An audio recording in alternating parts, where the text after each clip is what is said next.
speaker. I hope she'll speak better than me. And I haven't had any wine, she has. So our speaker tonight is a senior fellow with the Macdonald-Laurier Institute. If you haven't heard of them, they're a national public policy think tank. She has expertise in gender equality, patient-provider relationships, and health policy. Mia Hughes is a prominent thinker specializing in pediatric gender medicine, psychiatric epidemics, social contagion, and the intersection of trans rights with women's rights. She's done extensive research on puberty blockers and cross-sex hormones for minors, and speaks about these topics on podcasts and has written several articles for the National Post. So here to speak to us tonight about the scandal of gender-affirming care, please welcome Mia Hughes.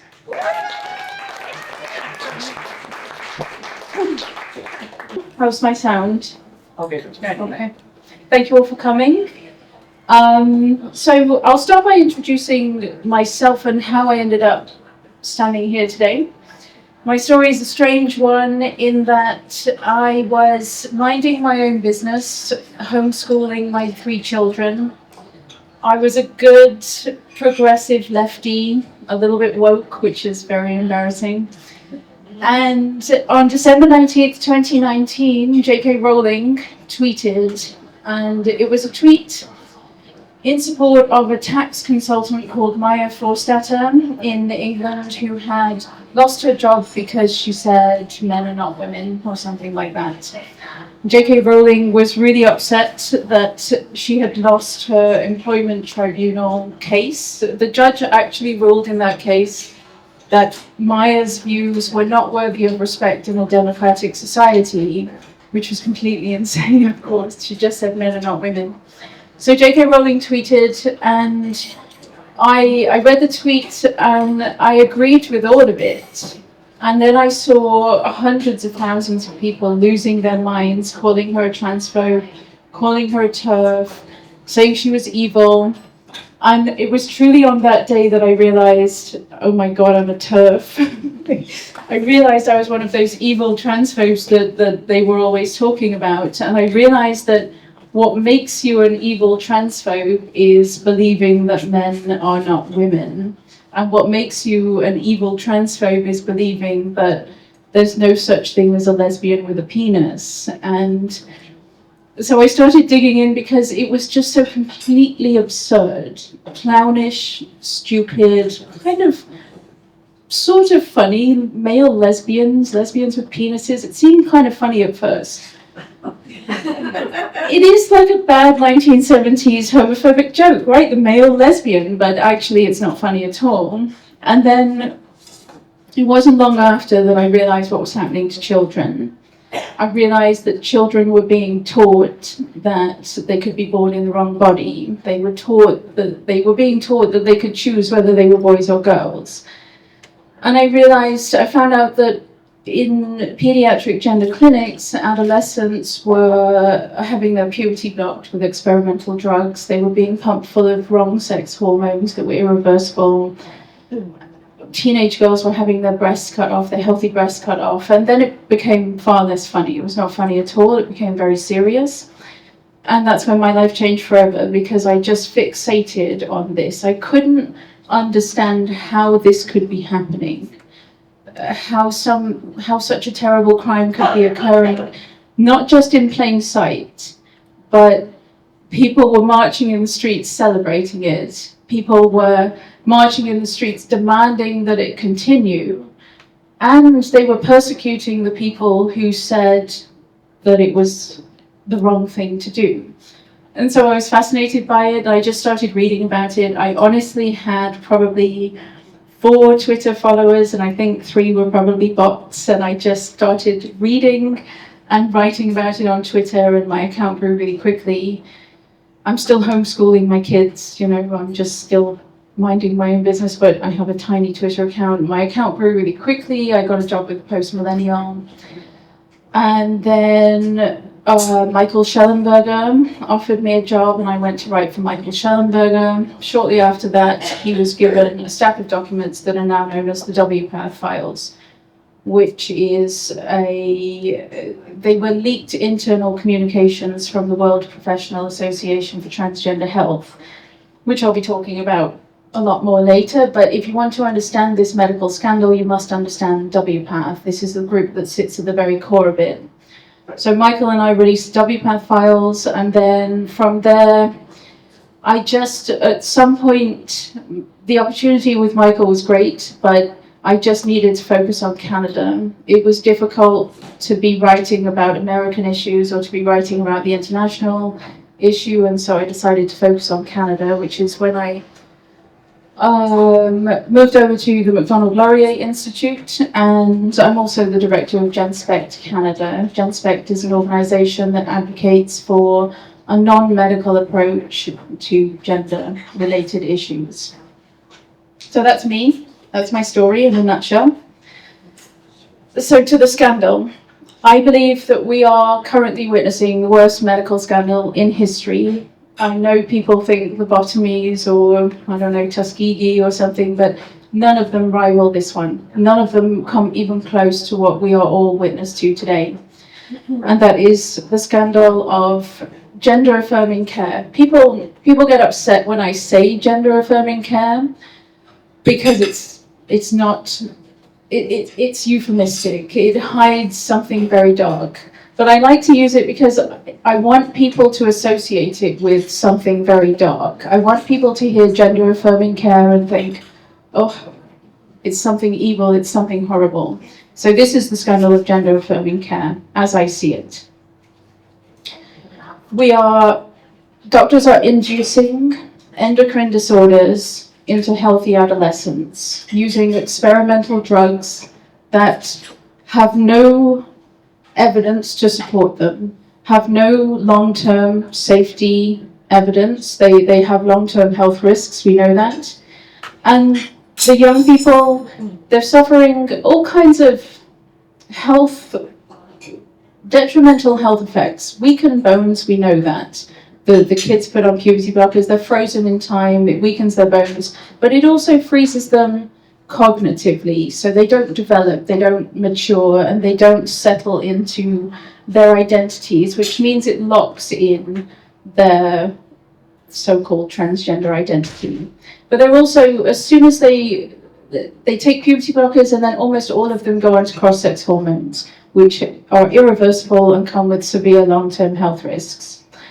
After cross-sex hormones comes the amputation of healthy body parts. We've got mastectomies, we've got vaginoplasty, where they will invert the penis. We've got the most ghoulish horror show of all, which is phalloplasty, where they will strip the forearm, use the tissue and sew it onto the woman's groin as if that's somehow going to improve her mental health. It sounds like when I think about it, it sounds like a David Cronenberg horror film, and yet in Canada, we call it medicine, and that is gender-affirming care. Now, the most important part of it to me is that these aren't cancer patients, so they're not patients with life-threatening illnesses. They are healthy, for the most part, healthy young people, healthy adolescents, and they have just got caught up in something. They have a self-declared identity that feels very real to them, but their lives are not in danger, and we do this horrendous, brutal medical pathway as a treatment. Now there's a part that I wasn't planning to talk about tonight, but a conversation as I was just having dinner, I'm going to go off on a little bit of a tangent here. So these young people, their official diagnosis is gender dysphoria. That will be the diagnosis in the American Psychiatric Association's Bible, the Diagnostic and Statistical Manual of Mental Disorders. But gender dysphoria is a nonsense diagnosis. It's activist crafted. It has no meaning. Gender dysphoria, it just means that you feel discomfort with your secondary sex characteristics and you want to be rid of them. And the reason in the APAs, in the DSM, is because you have an incongruence in your body. You are transgender, and that's why you need to get rid of your secondary sex characteristics. That's the diagnosis. It has evolved over the years. It used to be transsexualism. In 1980, it was transsexualism. In 1994, they changed it to gender identity disorder. And then in 2013, they changed it to gender dysphoria. And each time they did, they made it more vague, and they made it so that the transgender identity is healthy, and it's just the body that needs to be fixed. It's just the distress that you feel because you are transgender. That's why your body needs to be fixed. But there's a reason why they did that. There's a reason why they changed, they evolved the diagnosis over the years. And that is because they wanted to hide the main reason why men identify as women. And that's what we were talking about at dinner. It's a paraphilia called autogynephilia. It means love of oneself as a woman. And these men have a paraphilia, which means they are turned on by the fantasy of being women. There's different kinds. They're turned on by the fantasy of dressing as women. We all know what transvestites are. But they're also turned on by the fantasy of having female bodily functions. So if you ever see the man, the so-called trans woman breastfeeding a baby, he's doing that because it turns him on, which is very disturbing. He's turned on by lactating. They can be turned on by the thought of menstruating. They can be turned on by the thought of being pregnant and delivering babies. Or they can be turned on by having female bodily parts. So it's erotic to them to have breasts. It's erotic for them to have vaginas. That's what autogynephilia is. If he's a heterosexual man and he identifies as a woman and he's medicalizing his body, he's almost certainly, I would say certainly, but I have to say almost certainly, an autogynephilic man. It's a paraphilia, it's a fetish. So they disguised autogynephilia with gender dysphoria. They just made it trans is natural and healthy. There's no paraphilia, there's no mental disorder. It's just gender dysphoria and your identity is healthy. But when they did that, they opened the door to a social contagion. Because the symptoms of gender dysphoria, remember there's no erotic desire or anything like that, the symptoms of gender dysphoria are just dislike of your secondary sex characteristics. Every single young person going through puberty is now at risk of being diagnosed with gender dysphoria because every young person going through puberty in some way dislikes their developing body and their secondary sex characteristics. And this is where the social contagion began. Because on the one hand, they sanitized the diagnosis, and at the same time, because they made trans natural and healthy, it's not a paraphilia, it's not a mental disorder, it's healthy, and they bombarded kids with this messaging. In 2014, Laverne Cox was on the cover of Time magazine. The transgender tipping point, America's next civil rights frontier. That was the beginning of the modern trans rights movement. They weren't putting a paraphilic man on the cover of Time magazine. They were putting a new type of human being that we must celebrate. He's perfectly natural and healthy. He's just a transgender person. And then they bombarded kids with all of this messaging about transgender celebrities, transgender people, transgender identities. And the messaging just got mixed up with the normal pubertal woes that every adolescent goes through. And they thought, oh, I hate my body. That must be because I'm trans. And then they all start showing up in gender clinics, identifying as transgender. Now, what's going on in the gender clinics, I'm going to come to that in a minute. Because before then, I have to give a special mention to our schools. It's not just in the media. It's not just Time magazine. What's his name? Caitlyn Jenner was on the cover of Vanity Fair. All of these celebrities. I Am Jazz. The show is on TLC. Millions of people watch this boy have his penis chopped off, and we're all supposed to celebrate it. That would be bad enough, right? But on top of that, it gets injected into the curriculum. It gets injected into our classrooms.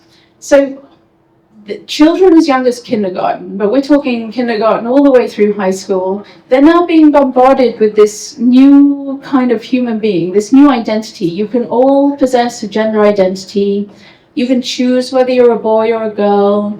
If you hate your body, that could be a sign you're trans. What defines your gender identity? If you look what defines your gender identity, it's just basically stereotypes. If you're a little boy and you like Barbie dolls and princesses and pink, you have a female gender identity, and that means that you're trans. So our schools played a part in untethering an entire generation of young people from the reality of their sex body.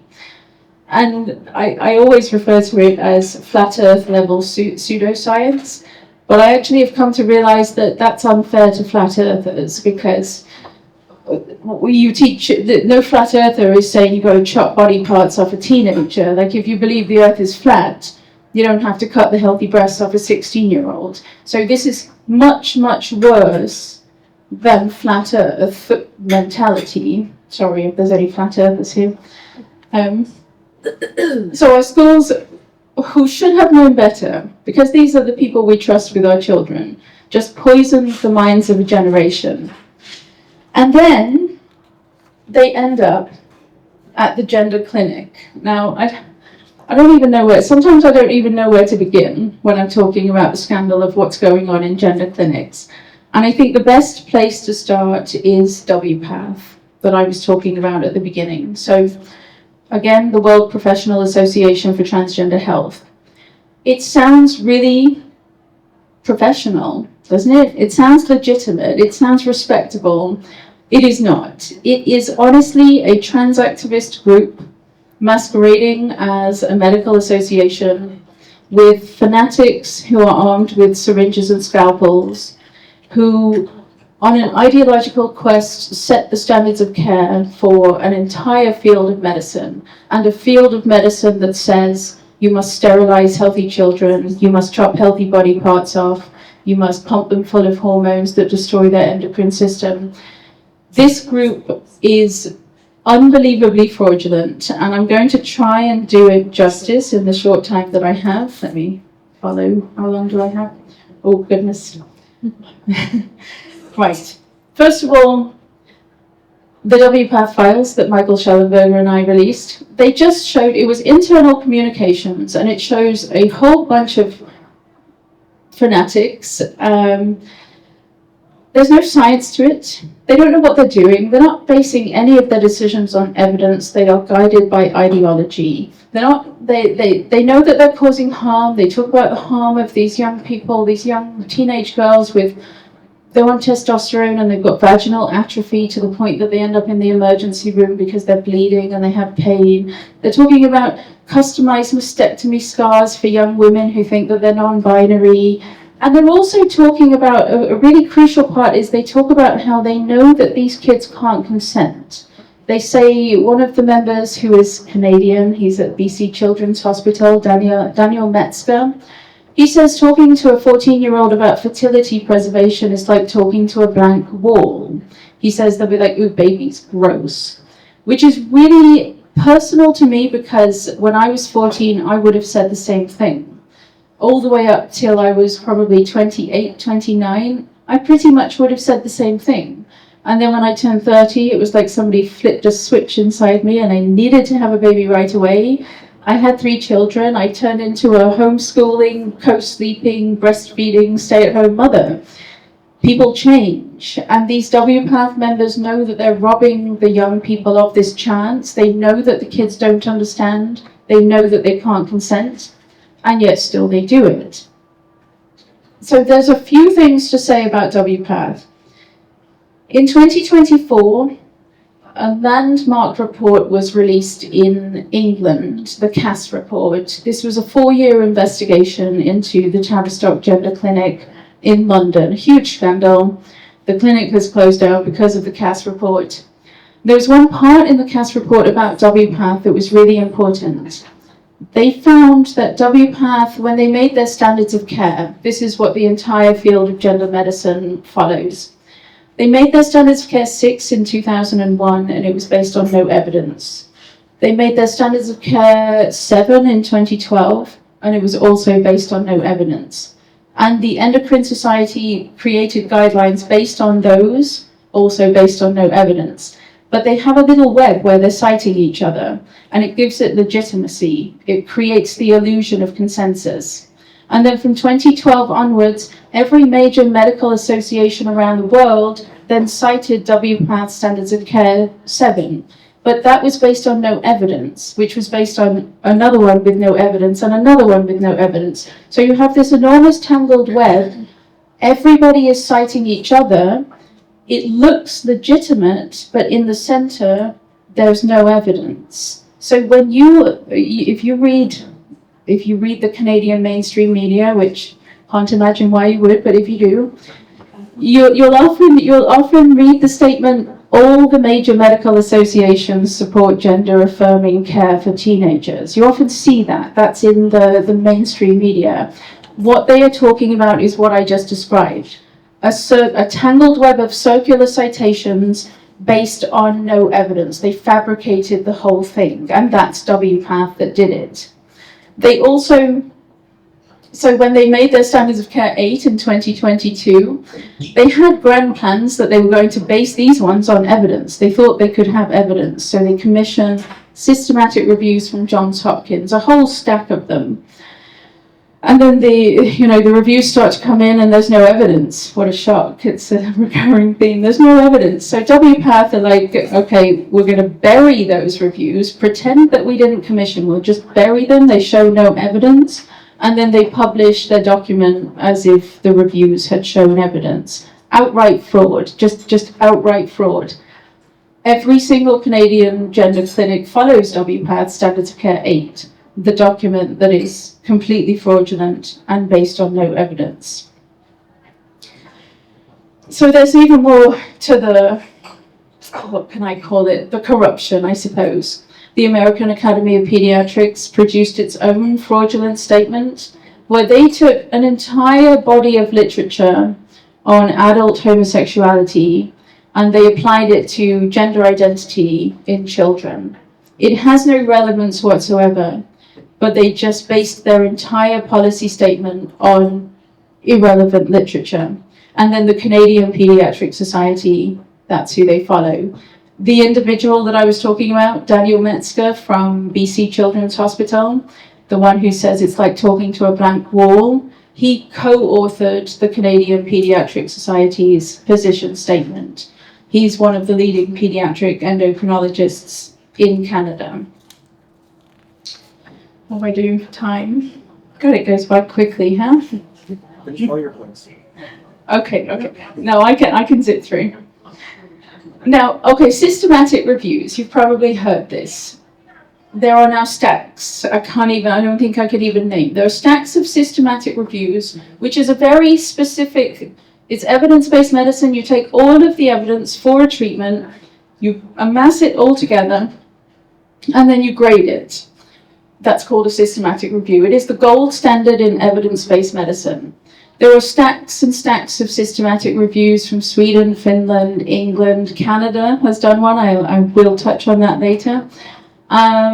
Florida, the US Department of Health and Human Services, everyone's done these systematic reviews. And every single systematic review that we have says that the evidence to support this drastic medical pathway for adolescents is low to very low quality, which means they are doing this to children based on no evidence at all. They're chopping healthy breasts off teenage girls based on no evidence. They're blocking puberty. They have no evidence to support them. They're pumping them full of cross-sex hormones. They have no evidence whatsoever.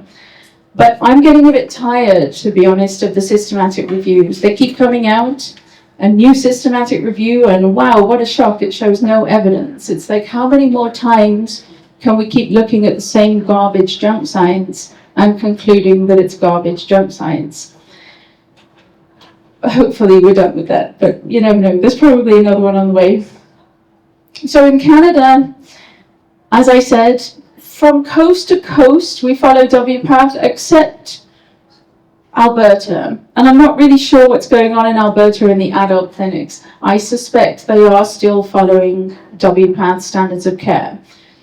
Alberta is the only province in Canada that has done anything to protect the young people from this atrocious medical scandal.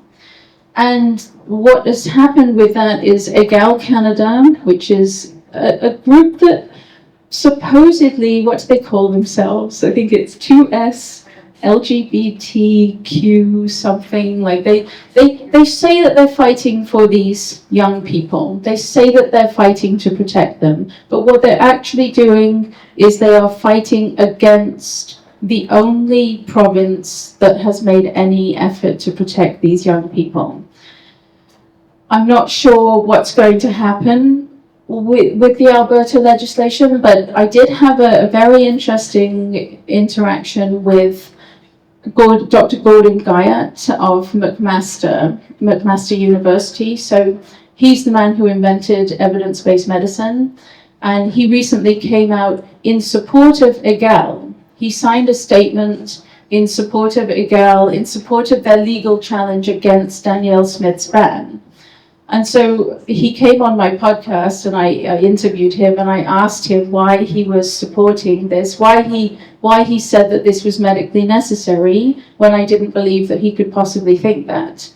And he admitted on my podcast that he didn't even read the statement that he signed. He signed it saying he supported it, and he didn't even read it. So I think that's going to be enormously helpful for Danielle Smith, in that Egal no longer has the support of McMaster. They no longer have the support of Gordon Guyat. They're just a trans activist group, and they don't understand the science at all. But I still, given the state of the Canadian legal system, I'm not entirely hopeful that they're going to succeed. Meanwhile, Nova Scotia, we can contrast. Alberta is doing the best, and I think I would have to say that Nova Scotia is doing the worst, in that they had the opportunity in 2023, I think. They met with Hilary Cass, who did the Cass Review. She was the former president of the Royal College of Pediatrics in the UK. She investigated the gender clinic in England, and she produced the Cass report. They had the opportunity, Nova Scotia Health, to meet with Hilary Cass. Hours and hours of conversations. They met with Stephen Levine, who is another very knowledgeable and compassionate psychiatrist who speaks out against this medical treatment.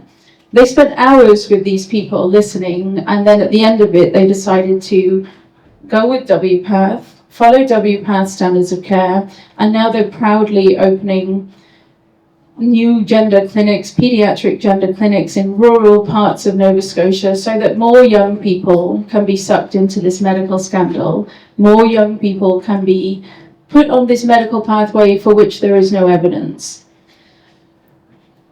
I love Nova Scotia, so it pains me to say bad things because I love the province, but they've got this horribly wrong.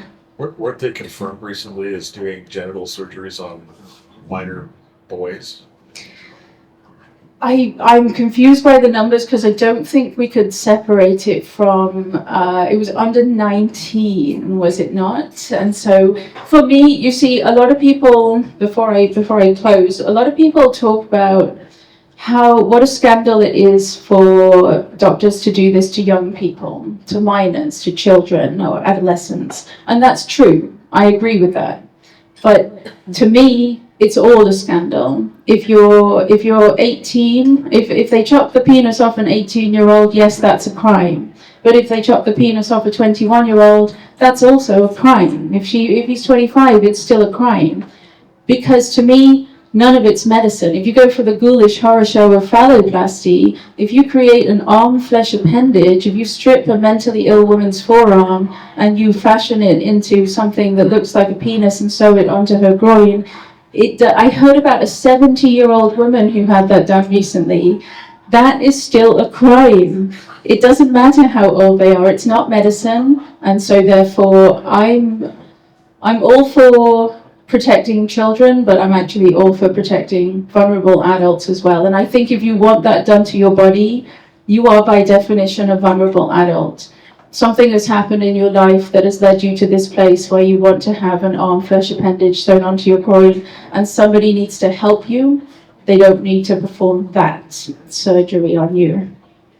Which brings me perfectly, I suppose, to my closing comments, which is gender-affirming care is not medicine. There's no diagnosis. These are healthy young people or old people, but these are healthy people. They do not have a medical condition. They are caught up in a cultural moment, and they have come to the conclusion that they are transgender for a variety of reasons. Maybe they are autogynephilic and they're aroused by it. Maybe they're gender non-conforming homosexuals and they don't want to be gay, they don't want to be gender non-conforming in this world. Maybe they're depressed, maybe they're autistic, maybe they're just going through puberty. Something has happened in this person's life that has led them to the conclusion that they are transgender. And to me, that is the wrong conclusion, because destroying healthy functioning organs is not medicine. It's not the way to help somebody who is struggling. What you need to do is find out why they have come to that conclusion, and you need to help them through that difficult challenge. So they're vulnerable youth, they're depressed, they're autistic, some of them are just muddling through puberty. They just need time to grow and mature and settle into their identities, figure out who they are, have relationships, intimacy, and instead they're coming of age in an era that sells them medical body modification as the answer to all of their problems. That, to me, is a scandal. The entire field of medicine, gender medicine, is corrupt to its very core. WPATH is guilty of fraud, corruption, and a crime on a scale that I don't think many people can truly imagine what they unleashed on the world yet. So, I guess to close I always say the same thing to close, and that is, you should never be afraid to talk about this medical scandal. When you go out into the world, you should never be afraid to tell people what a medical crime this is, to help people understand. Our mainstream media is not going to do it. Our mainstream media paints it as some kind of wonderful human rights quest. It's ethical medical care and it's life-saving. I didn't even get to that, but it's not life-saving at all. So don't be afraid to talk about it. And if you have children or grandchildren, it's essential to talk to them about it in an age-appropriate way so that they understand that this is not a healthy identity. And this is not, and medical body modification is never, absolutely never, the remedy for their adolescent struggles. Thank you. Back to me.